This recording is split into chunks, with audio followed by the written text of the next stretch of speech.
Bonjour, bonjour Isabelle. Bonjour Claude, on fait la deuxième partie de la mythomanie. Oui, T'es prêt? oui. Ok. Quels sont les symptômes de la mythomanie? Le mythomane ne se rend pas compte qu'il est incapable de faire la différence entre le fruit de son imagination et la réalité. Les mensonges du mythomane ne sont pas intentionnels et n'ont pas pour objectif de tromper qui que ce soit. Ils permettent au mythomane de faire accepter sa réalité et son imaginaire aux autres. Pour mieux justifier leur existence, il a besoin que les autres croient en ses fabulations pour y croire lui-même.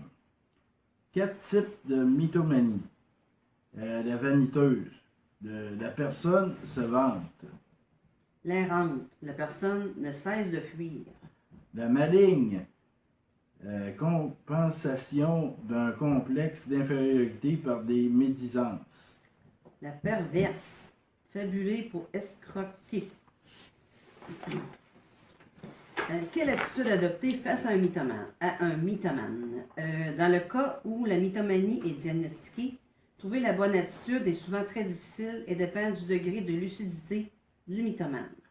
Dans certains cas, on conseille de suivre et d'accepter ses mensonges pour ne pas le blesser ou le contrarier et éviter qu'il s'enferme encore plus dans son monde imaginaire.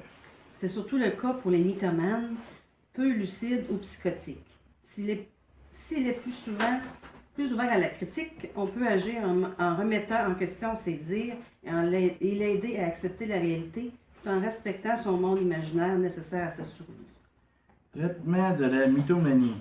Il n'existe pas de traitement à proprement parler de la mythomanie. Une prise en charge psychiatrique ou psychologique peut aider à diminuer la mythomanie.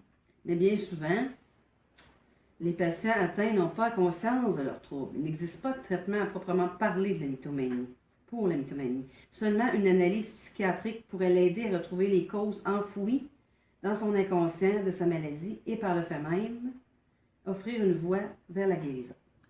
Un suivi psychologique s'avère nécessaire si le mythomane accepte de reconnaître son trouble. Dans le cas contraire, surtout en cas de psychose, des médicaments antipsychotiques peuvent aider à faire face à la réalité. Pour cette deuxième partie, à la prochaine. Merci Isabelle. Merci, Au revoir.